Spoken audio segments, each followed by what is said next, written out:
Hello and welcome back to another episode of the Slick Pivot Sessions. I'm Liz Ward, the UK's first pivot coach and founder of Slick Pivot. This is the podcast where I dig, delve and deconstruct the journeys of people who have pivoted their careers. Today my guest is award-winning chef Matt Healy. He's a restaurateur and was a runner-up in Masterchef The Professionals in 2016. Matt trained to be a chef straight out of school and worked his way up the ranks in top restaurants. Now, Matt and his team have seen huge success at their restaurant Matt Healy times the Foundry, winning loads of awards including Britain's Best Roast Dinner, the Best City Centre Restaurant and a Michelin plate. In this Slick Pivot session, Matt shares his pivot journey. We talk about mentors, self-belief and managing being in the public eye. I've known Matt a long time, but we had not spoken since before he went on MasterChef. It was brilliant to dive deep into his pivot story. He was a great guest. Now, this interview comes in two parts. Part 1, pre-lockdown, and Part 2, post-lockdown. You can hear Part 2 on the App Store now. I hope you enjoy this interview, and if you like what you hear, please subscribe, leave a written review and a star rating on Apple Podcasts. This really helps me grow the podcast and keep bringing you amazing guests. Let's do this. Hi, Matt. How are you? I'm very well, Liz. Thank you for having me. Thank you so much for coming on the Slick Pivot Sessions. You're welcome. You are the guest so far that I have known the longest. I think we've known each other since we were 5 or something like that. That, by my reckoning, that's 32 years. That's kind of crazy. And I'm really, really excited about talking about your journey to where you are today. Because, you know, even though I knew you when you were 5, we haven't been in touch for much of the last few years, where you've been through some like pretty crazy pivot points. You've been on MasterChef, you've had 3 restaurants, and you've got a whole load of stuff ahead of you as well. So I'd love us to just talk through your journey. And I know, you'd say yourself that you came from nothing and you started off washing up at Fat Franco's, which was the Italian restaurant in Horsforth, with dreams of being a chef. So what happened from that point? Well, I don't really think I had dreams and aspirations of being a chef, to be fair. I just sort of fell into it because my parents didn't have a lot of money and I wanted to do things. When we were sort of 15, 16, we were going out to parties and stuff and I wanted to be involved in that. So I started washing up, and then I realised that whilst I was there, I really liked the environment. It was sort of a bit hectic and disruptive and unpredictable, and I really enjoyed that being in that environment. So whilst at Fat Franco's, while I was washing the pots and stuff and watching what was going on, they were giving me jobs like peeling potatoes and chopping parsley and all the rubbish jobs that we give to commie chefs to sort of so they can cut their teeth, so they know the basic jobs of a kitchen. Mm-hmm. And I really, really enjoyed it. So I thought, well, off the back of that, I might as well bundle through the last year at school and go to college. And that's what I did. And I took that route. And it took me a few years to sort of find my feet and what style of food. And what did you do at college? Was it like a catering college or something? Yeah, I just did it was City and Guilds 7061, 7062 in food preparation and cooking. Mm-hmm. I don't even think they do them anymore. I think it's an MVQ now, so it's a guaranteed pass. Right. So I did that, and then I sort of worked at some new jazzy restaurants and got in a new circle of friends and stuff, and started to cut my teeth in Leeds. And then my biggest turning point in my career was when I went to work for a fella called Simon Shaw, who owns El Gato Negro. Mm-hmm. This was the original one that he had in Ripondon, and it was an old boozer just in a little village just outside Halifax. So I went to work up there and I was like, do I really want to do tapas? And then when I went in there, and it was just, my world changed. Like the flavors and the environment and everything about working for Simon was just absolutely incredible. And he battered me for 4 years. Like, was it like the classic, like you see on TV, the chef shouting at you? Sort of, but there was method to his madness. Do you know what I mean? So it was never personal. He'd never say anything that would cut too deep. It was always about work, and he made the point of that. It's always about work. So if I do something wrong, he told me in such a way that I didn't do it again. So I didn't make those mistakes again. But after service, so 10, 11 o'clock at night, we'd have a beer together and we'd discuss the day. And now Simon is, I would say, well, he's my mentor, but he's one of my closest friends as well. So I bounce all kinds of things off him. And every chef that's worked for him, especially in the early days, has gone on to great things. So Mark Kemp, a lad that used to work for Simon, he's got his own restaurant. Ed Wilson, he's got a restaurant on Columbia Road in London. Myself, a few other lads that work for him at Harvey Nichols. So he really set me off on that journey of loving what I do. At the start, I loved it, and then I got bored of it. And then I worked for Simon, and it just changed. I guess that was the first point. Yeah, it just shows when what a leader can do, doesn't it? And how having somebody that believes in you, that gives you feedback that you respond to, that keeps you kind of learning and growing without you. Because some people can respond in all sorts of different ways to feedback, but it sounds like he was a great guy at that point. So what did you do after working with him? I went to London. I think that's when we last saw each other. So I went to London and I worked at a restaurant called Terroir. Yes. And I went down there as, they call it a chef de partie. That was my position. So I went from being a head chef at El Gato Negro to a chef de partie. So like 3 levels below what I was previously working at, but that just showed you the level I was going to. So I was willing to step back to learn more. So you went lower to get into a more prestigious restaurant. Is that fair? Yeah. And going to work in London as well, it was totally outside my comfort zone. I'm Leeds born and bred, and moving away sort of was a real push out of my comfort zone. But after going to the big city with the big lights and like leaving, how old were you? I was 25, I think. So I wasn't exactly young, but still sort of leaving all those home comforts, leaving all my friends. I knew you that lived in London and a couple of others, but I didn't. And because of the industry that I was in, it wasn't like I could meet for drinks on a Friday, because Friday evening was my busiest service. We were right in the centre, right off Charing Cross Road. So it was right by Trafalgar Square. So it was pre-theatre, post-theatre. We were getting absolutely slammed daily. Yeah. And I think my record week in hours there was 97 hours I worked in a week. Wow. Over 6 days. And how do you function when you're working like that? I think you just go onto autopilot. So we used to start at 7:30 in the morning. And then we'd because everything was done that day. Nothing was carried over. So we made everything fresh every single day. So we had to be in at 7 to make sure we had all the prep done for lunch. Mm-hmm. And then we'd get hammered at lunch because we were right by the city. And then we'd go again for dinner service. So we'd have like a 3-hour window in the afternoon. And I was just like, I didn't want to show any sign of weakness. So I just got on and I just kept my head down. And I got promoted after a month to sous chef, I was one under the head chef. Oh, well done. There's 2 kitchens there. So there was 2 of us, myself and a fella called Sandy. So we each pretty much took a kitchen, and the head chef sort of wrote the menus and dealt with the costings and all the paperwork and all the boring side of stuff. So Sandy and I were allowed to just sort of run the kitchens, which was great. But it was good. It was testament to what I've learned from Simon. Mm-hmm. After 4 weeks of being there, being like, okay, he knows what he's doing. We can take the reins off him a little bit, which was really nice to be in a prestigious restaurant like that and have autonomy on stuff. It was great. Yeah, but what a wonderful thing! Like you took that leap really to kind of go lower in terms of rank, move to London, totally out of your comfort zone, and then worked hard. And within a month, they really saw the potential in you and promoted you. It just shows that when you really go for something, that can happen. I think I just had focus. I didn't have any distractions because I was there pretty much all the time. I literally went back to my flat that I was paying an absolute fortune to stay in 4 hours a day. It's expensive down here.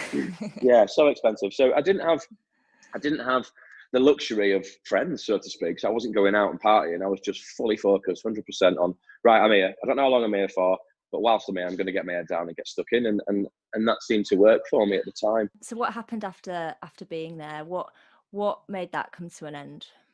Well, my old man got diagnosed with terminal cancer, and I met my now ex-wife.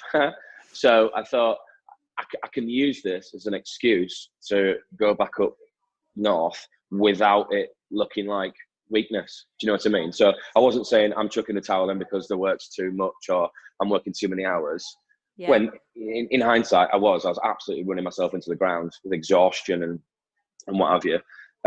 So I just sort of said, my dad's poorly. I need to go and sort of spend his twilight years with him. So I moved back up to Leeds. That must have been a real kind of point in time where you were like, oh, I need to be with my family.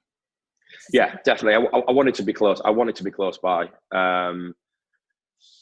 For no other well, I say no other reason. I had a turbulent relationship with my parents growing up, and then when I got older, I sort of realised the importance. And then when something like that happens, you sort of realise your own mortality and the things around you, and you're like, well, we're not here forever. So what we need to do is be nice and spend time with the people that we love, and that's what I did. And I went to work for a manufacturing company, essentially a development chef. So I went from working 97 hours a week to working 37 and a half hours a week as a sales guy / development chef for this global firm. So it's a 9 to 5, Monday to Friday, more normal hours, back home in Leeds.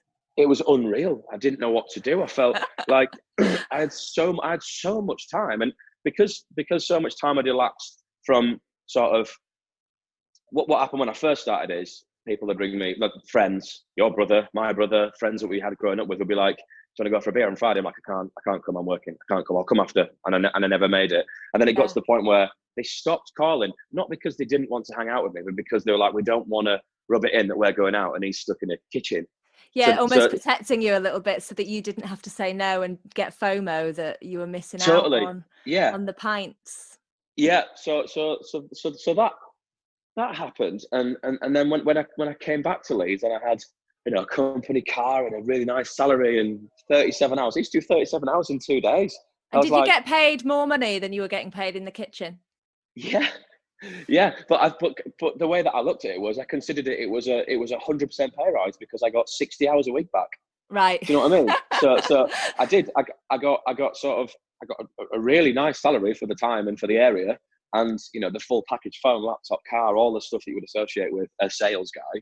But I was still cooking, so I still kept my hand in, and then I had all this time, so I got fat. I got really fat. I went up to like 19 stone. I was like, wow. Wow, did you? Yeah, but I carried it well because I'm 6'4", 6'5", so I can sort of carry it well. But then when you get to that sort of weight, you're like, come on, pal, I need to go to the gym now and have a word. Do you think that was because just literally less movement, less running around, being out of breath, or? I think it was, I didn't have any time to indulge anything. I used to have maybe one meal a day when I worked in the kitchen. And you think, oh, chefs are surrounded by food and they want to eat all the time. But it seldom happens where you get a chance to sit down and actually have something to eat. So I lived my life on coffee and cigarettes at the time. Honestly, 100%. And then I had 15 minutes every afternoon to wolf some pasta down or smash up some avocado on some toast, just to keep me going as fuel. It wasn't for enjoyment. It was, I'm not hungry. I've just got to eat something just to make sure that I don't proper X out midway through dinner service, Yeah. So you see, then you're in a totally different world. You're, seeing your dad, had your girlfriend, had your car, selling ovens. And so how did you get on MasterChef from that point? we were sat at home one Friday evening, as we did, because I had Friday evenings and I had like a little collection of wine. So I popped open a nice bottle of Pinot Noir and we had the fire on, and MasterChef, the amateurs one was on, and we were watching it. And I'm overcritical of everybody, and that's just me. I think that's just the way that I am in the kitchen in cooking terms. Yeah. So there was somebody cutting something the wrong way or seasoning something the wrong way. So I was like, oh, I wouldn't do it like that. I'd do it like that. And I wouldn't do it like that. I'd do it like that. And then weirdly enough, the advert came on. Do you want to be part of the next MasterChef The Professionals? And my partner at the time said, well, go on then, Charlie Big Potatoes. If you think you can cut it better than these, have a go. So I was like, through no other reason than pig-headedness, I was like, right, fine. Right then. Yeah, I'm going to prove you wrong. Yeah. So I just applied for it on my phone through one eye after a bottle and a half of wine. And then what did the form ask? Was it just like, what's your name? Where'd you come from? Yeah, and we may call you back. Due to the volume of applicants, we may or may not call you back. So I forgot about it. And then 2 weeks later, phone rang. And normally when it's a no caller ID, it's either the bank or somebody wanting something. So I answered it, and they were like, oh, it's so-and-so from Shine Endemol TV, and you've applied to go on MasterChef. And I was like, oh my God, is this even happening? Yeah. So I had a telephone interview, and they sort of said, what do you do? I said, oh, I've worked in jazzy restaurants up and down the country, but I'm a development chef for a global manufacturing company. And at the end of the day, MasterChef's a TV show. So they're not just going to cast people that are amazing at cooking. They've got to cast some car crash. Do you know what I mean? They've got to cast people that think they're amazing So, it's a reality TV show. They make it for entertainment. We know this from all of those shows. That's essentially what it is. It's a reality TV show. So I think when I was cast, I think they thought, this guy's got a bit of bravado. He can talk in front of the camera. It might be fun to have him in for a couple of episodes early doors. But what I kept up my sleeve was that I'd worked for some phenomenal cooks, and I'd actually been doing it since I was 14. So I knew my way around many kitchens. I can shake pans. I can use a knife. I've got a good palate.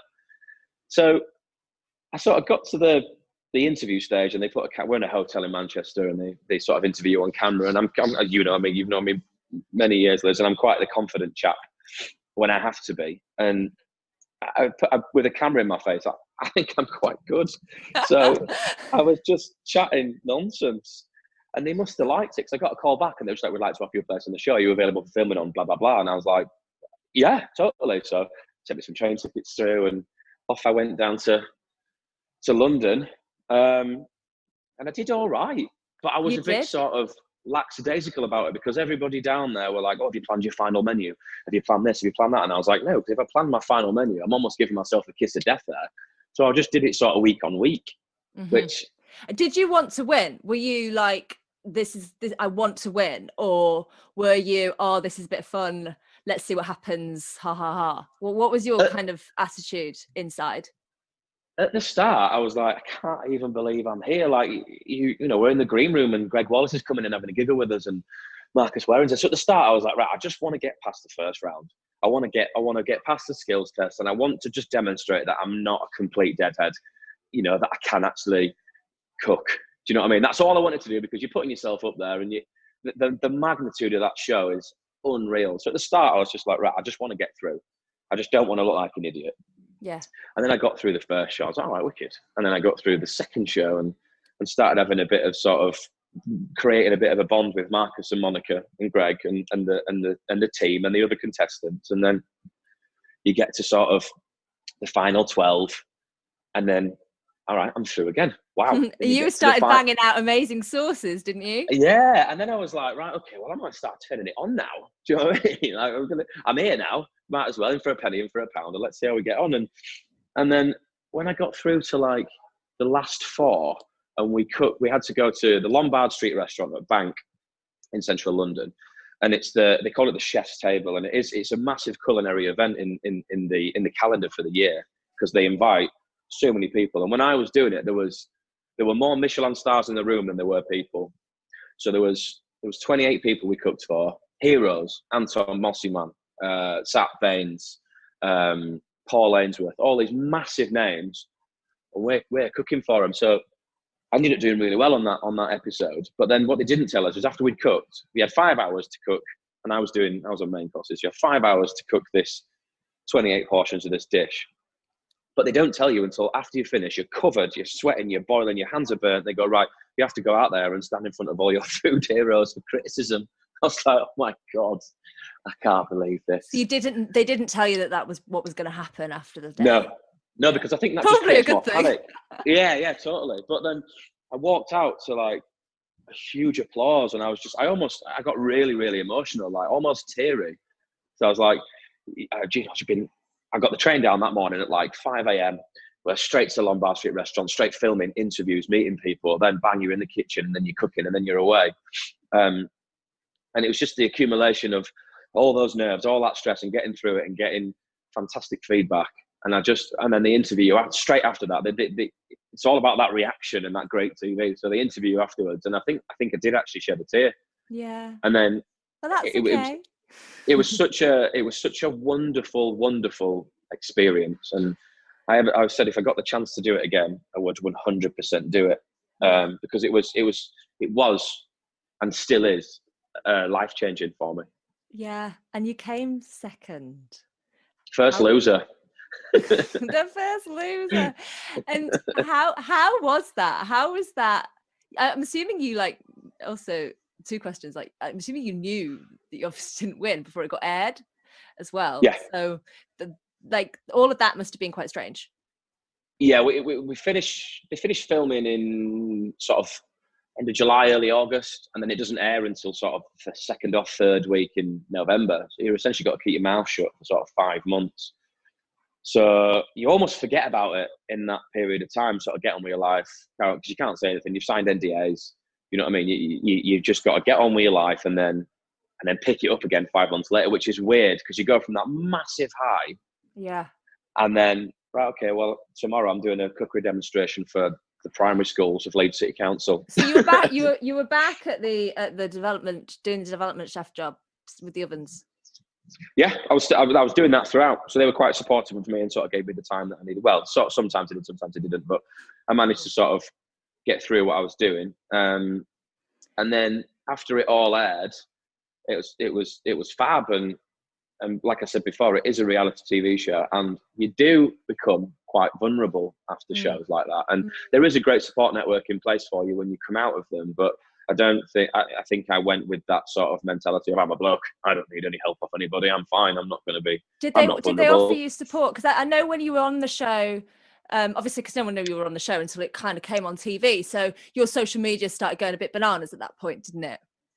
Yes, it did. And your profile was then, you were in the public eye. You've gone from, it's Matt, he's a chef, to it's Matt, he's on Masterchef, he's on TV every week. And you were quite active in social. And so, so takes us to that point in time. You come second.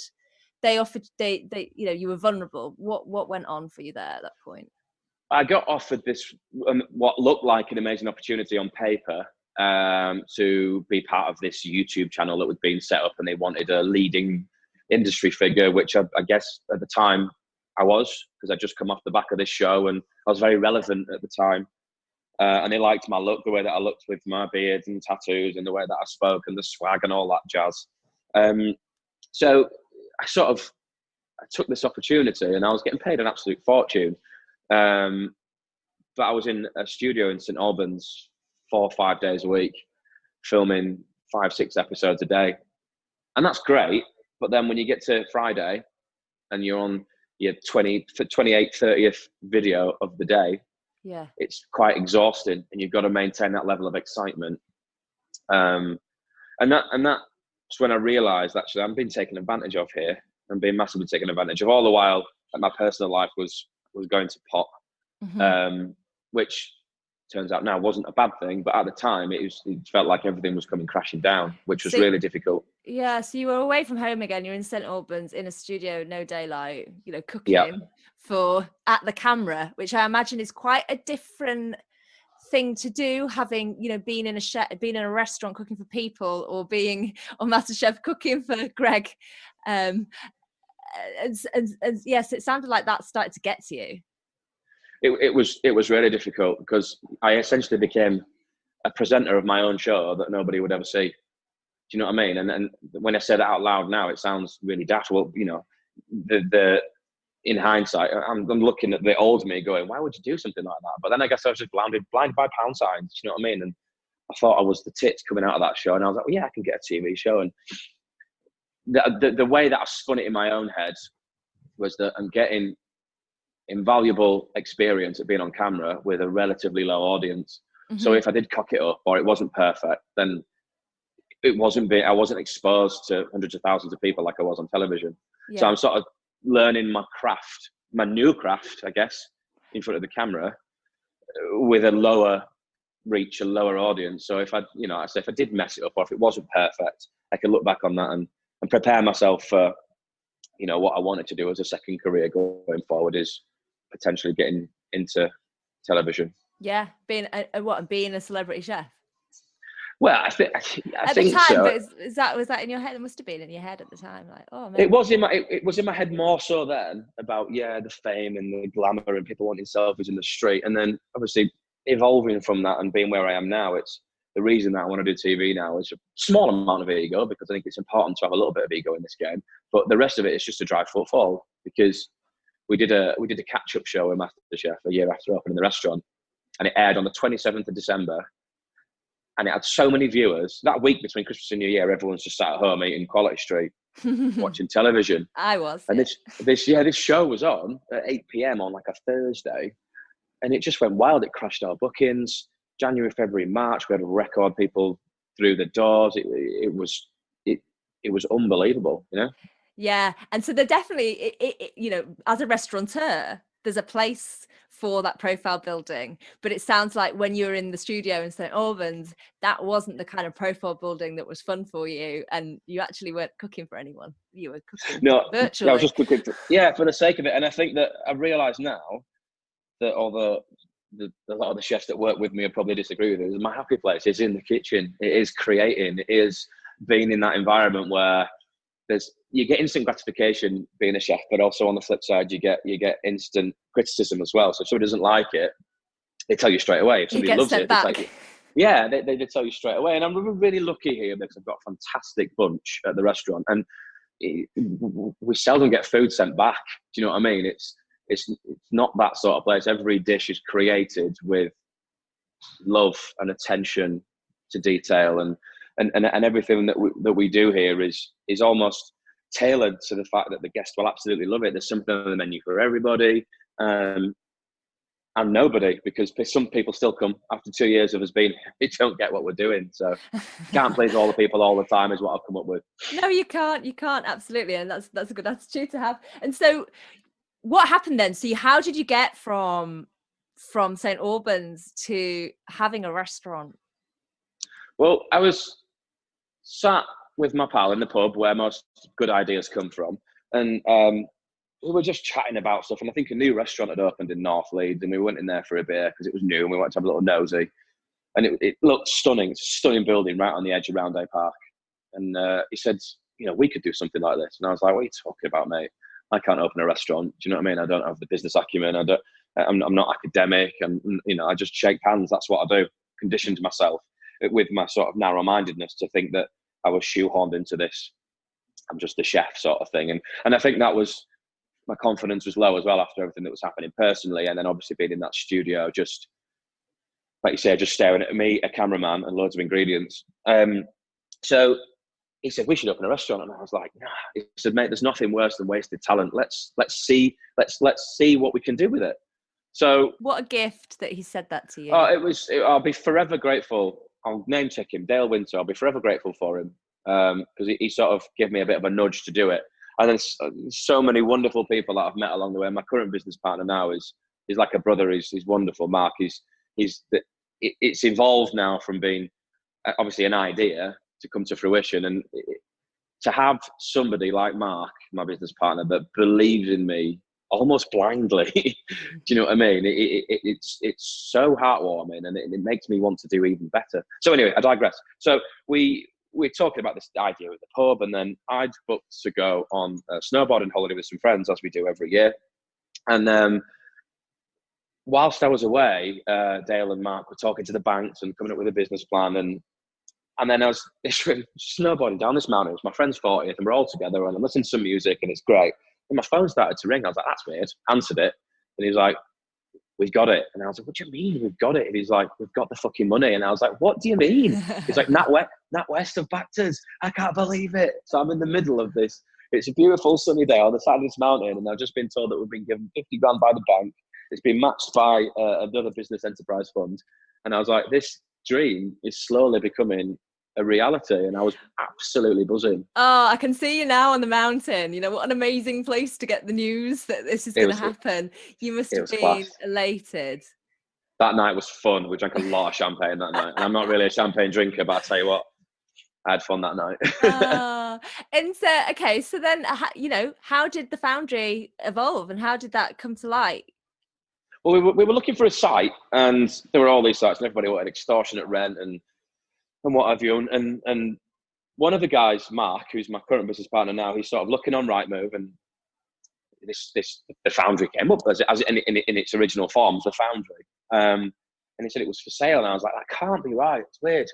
So anyway, we had a bit of a conversation with the previous owners, and sort of came down and had a look. And unfortunately, the old owner, his wife had some. She was quite poorly. So he had to sort of step away from the business that he'd set up, sort of, I think 2005 they opened. So he wanted to step away, but he wanted it to go into good hands. And obviously they'd seen what I'd done on Masterchef and what have you, and the profile that I had in and around Leeds. And obviously with this industry, everybody knows everybody's movements, everybody knows everybody's business. Mm-hmm. It's quite for want of a better word, an incestuous sort of industry where everybody knows everybody's business. So they'd obviously heard about me on the block and that I'd worked for Simon in El Gato Negro and Ed in London and stuff like that. So I had a good pedigree in their mind. And I think there were a few people that put in bigger offers than us, but he didn't want his baby, so to speak, to go to just any old Tom, Dick or Harry. He wanted somebody that was going to sort of kick it on. Somebody's going to look after it, because he didn't really want to leave it. Yeah, we got the site. It was, in fact, it's 2 years ago to the day today that we took it on as a going concern. Yeah. Congratulations. So we ran it as the Foundry for, I think, 5 or 6 weeks, because we had to, just to generate a bit of cash flow for the refurb, because we were going to shut for 2 weeks, and that was obviously going to hurt us because we're not revenue. So we ran it as a going concern, and people came in and people were upset that the old owners weren't here, but they said they'd give us a go. And then we had this massive launch on the 5th of May, 2018. And from there, the narcissistic name of Matt Healy, ex The Foundry, was born. So you put your name above the door.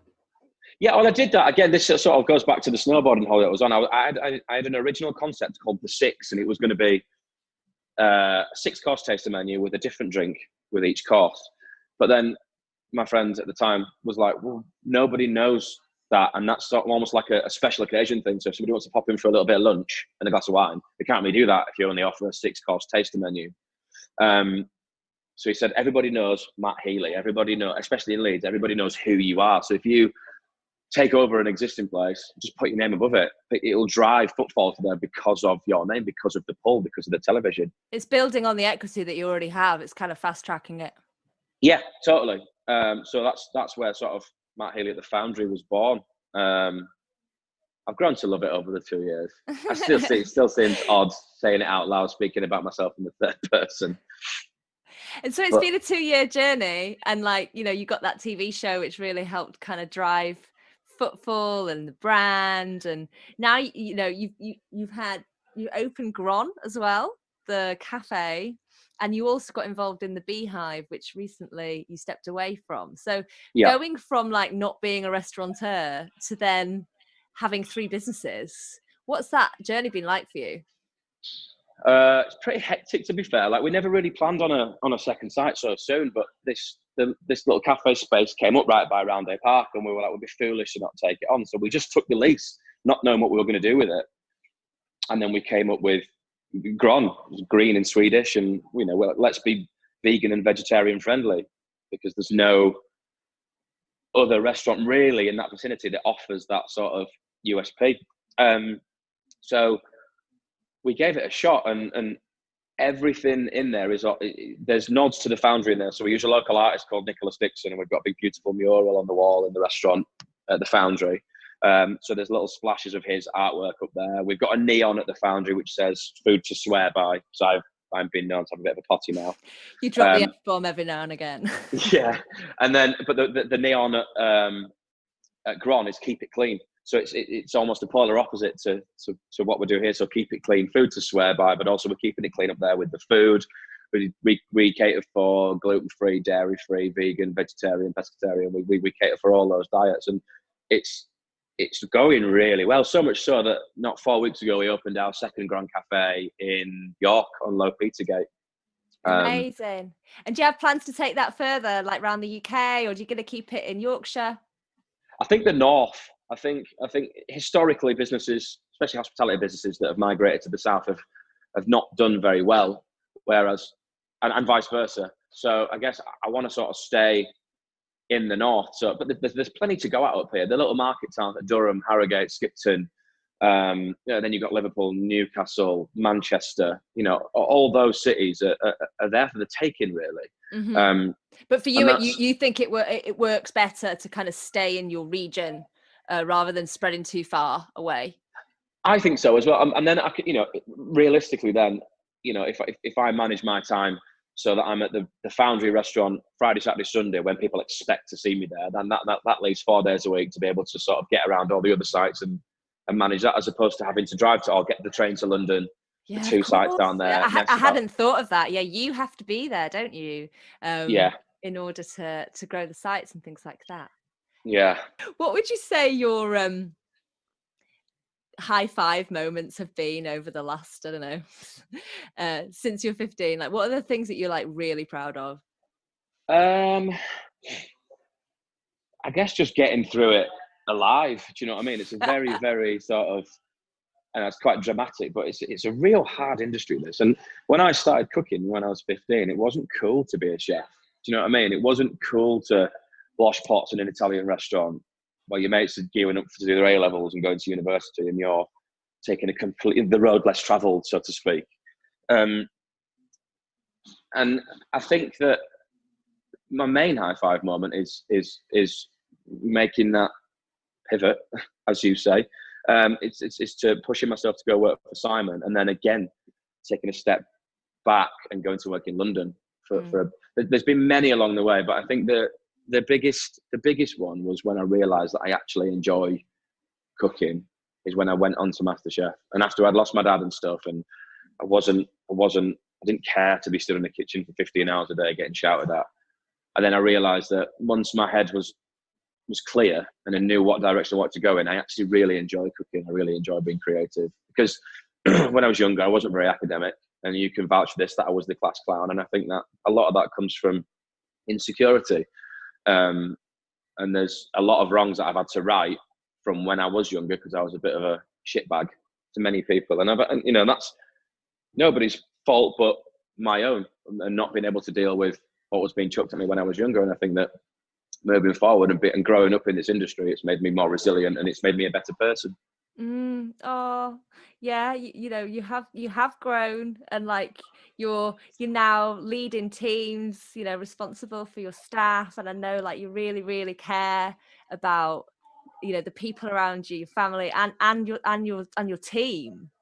Yeah, 100%. And that's something that I've seen in you. It's lovely. And so what would you say your challenges have been In terms of getting the business off the ground and taking over I guess an institution in Leeds? If you ask anybody about the Foundry when it first opened, it was like, you know, these guys know what they're doing. It was a beautiful sort of Parisian style brasserie, and then for them to leave and pass it on to me and then completely change the concept, that was a huge hurdle to overcome, because people have come to expect a certain style of dining here. And then after working in London at Terroir, I wanted to try and adopt that style of dining in Leeds. And I would say that it worked. It's worked, sorry, about 80%.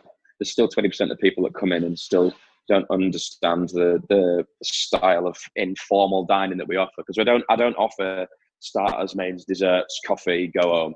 I don't want that. I don't want people to just come out for dinner. I want people to come out for dinner, and I want them to try things they wouldn't normally try, and I want them to try wines they wouldn't normally try.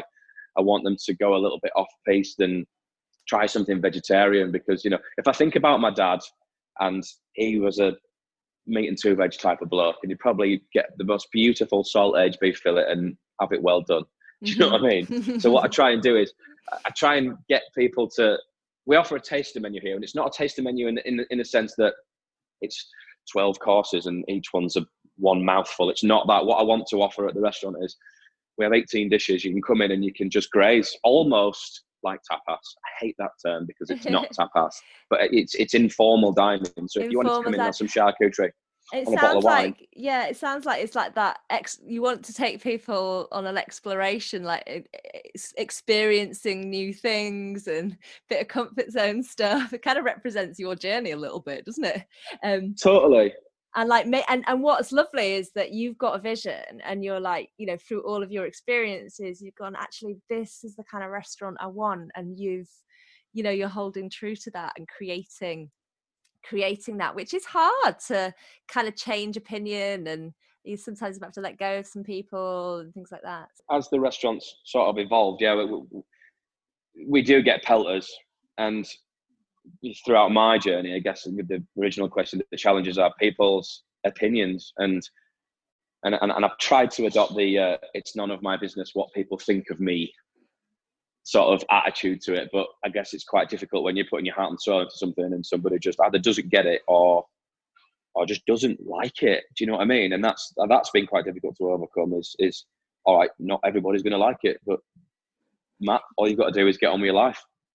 Yeah, but because it is public and you get reviews and people write things online, or critics come, and it's like, I can imagine that is quite hard for somebody to go, you know what, don't fancy this. And so how do you cope with that? Not very well. Mostly, if you look at my social channels, I'm a little bit explosive sometimes, but I think that most of the time I let it slide by. If I'm getting pelters online or whatever, I don't mind getting constructive criticism and constructive feedback. I'm all for that, because I want to be the best that I can be in my field and where I am. And if somebody comes in and goes, Matt, that was great, however, it was slightly underseasoned, it was slightly overseasoned, or the wine glasses don't sit right, or whatever it is, I'll be like, right, cool. And I'll if I agree, I'll make changes almost immediately. I can do that. I'm in a position to be able to make changes immediately. And it's the different sort of criticism that we get where people become personal. It's not about the wine glasses, it's not about the food. It's about, he's got a beard. Why has he got a beard working in the kitchen? And when people are getting personal about what I do, I'm almost like an easy target for people. Do you know what I mean? And that's hard, because it sounds like you're open to feedback on your work. You're open to feedback on tweaking your cooking. You're happy to like micro pivot the menu if it makes sense. But being in the public eye, just it comes with people just telling you what they think sometimes, and it's not very nice. So I'm sorry that's happening. And as it's something that as we know, it's hard for people to deal with on social media. It's really difficult, but I think that it doesn't always get to me. Should I say, not really get to me, but they'll be like, for instance, yesterday on my social media, there was a press release about me stepping away from the Beehive pub, which is in fantastic hands now, I might add. My ex-business partner's taking it on, is going to take it in a completely different direction, and it suits that pub, and he's 100% going to smash it. But then when the press release went out, people were just personally attacking me, and I got quite upset about it. So I put like a post on Facebook, and I was like, what is wrong with people? And the outpouring of love and affection for what we're doing has been really, really lovely. And I didn't do it for that sort of response. I just did it as a why, like, why God, why? Yeah. Do you know what I mean? It's so frustrating when you're trying to do something and, not everybody's going to like you. Not everybody's going to like what you're doing. And if that's put across in a constructive way, then you can totally get on board with that and you can get down with that. However, when it's aggressive, I was just say passive aggressive, but not even that, just straight aggressive and nasty, it's difficult for me to get my head around that. And sometimes I snap.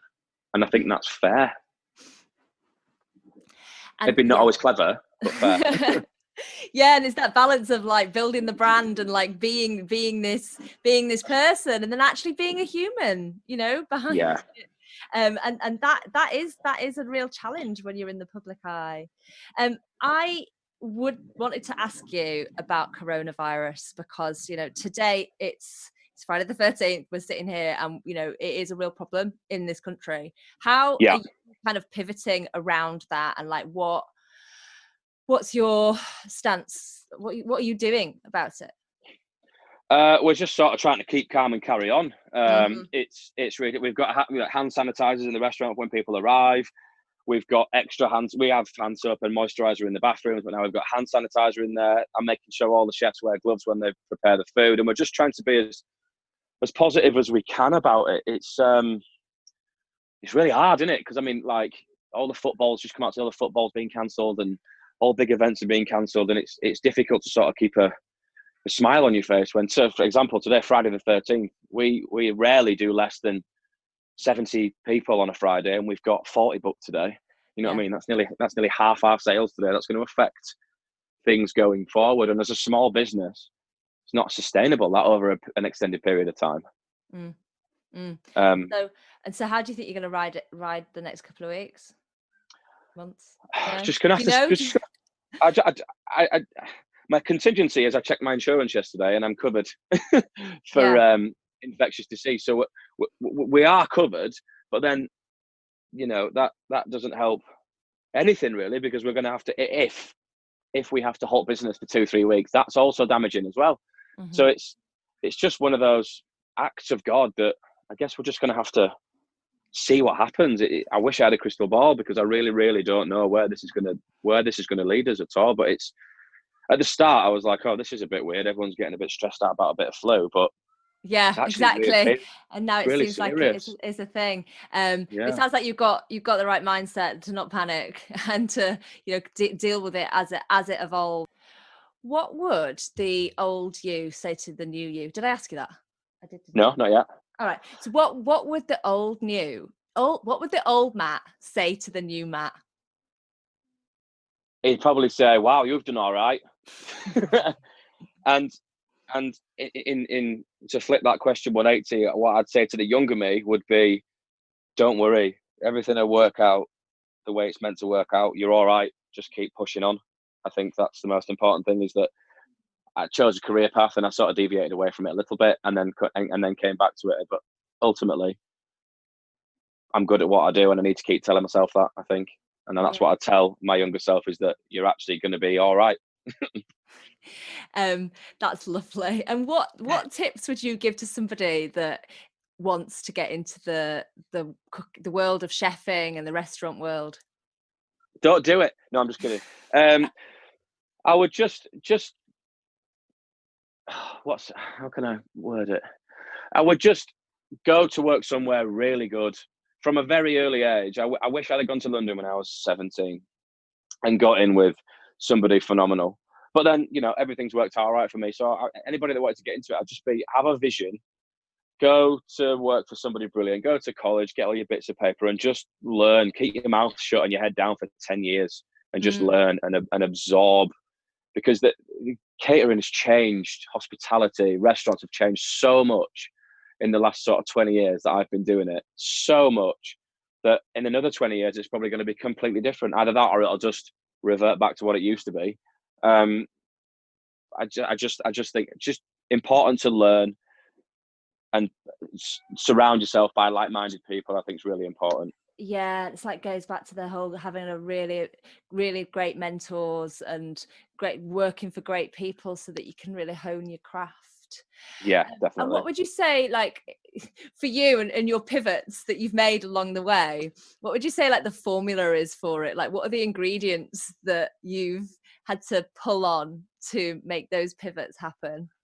I don't know. It's a difficult question. I think it's just a sense of belief. Yeah. You get to points in your career, in your life, where you feel down and you feel like the world is against you. And then if you just sort of take a second and be grateful for what you've got and have gratitude for what's around and have a little look and go, well, actually, it's not all that bad. What do I need to do? And then create a plan from there. I think that's all I did, on a bit of a wing and a prayer as well. But when I look back, there was sort of method behind the madness, Yeah, because it often can feel like, I know for people that are in it right now, or I know when I've been in it, it feels like you don't have a plan and what the hell am I doing? But if you do connect to that vision, it's like, okay, where do I want to go? And what if I did like step into my power here? Then you kind of like awkwardly find a way to make it happen and can tweak along the way.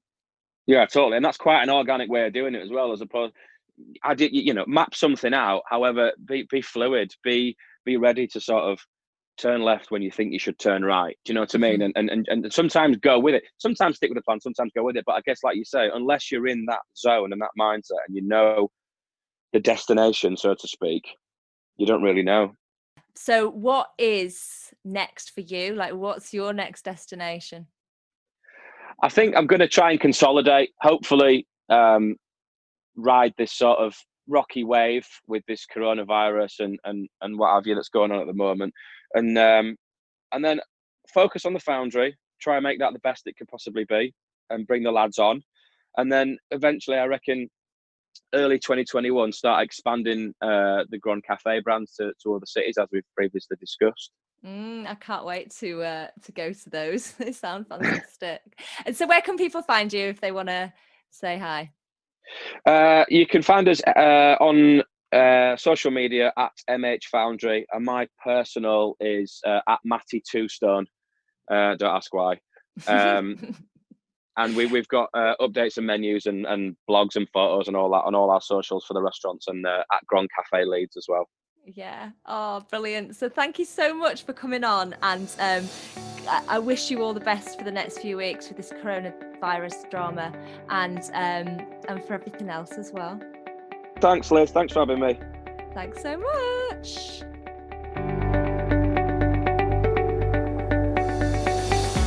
You can listen to part 2 to hear what Matt did after coronavirus happened and forced his restaurant to close. It's in the App Store now. I hope you've enjoyed listening to this podcast as much as I've enjoyed making it.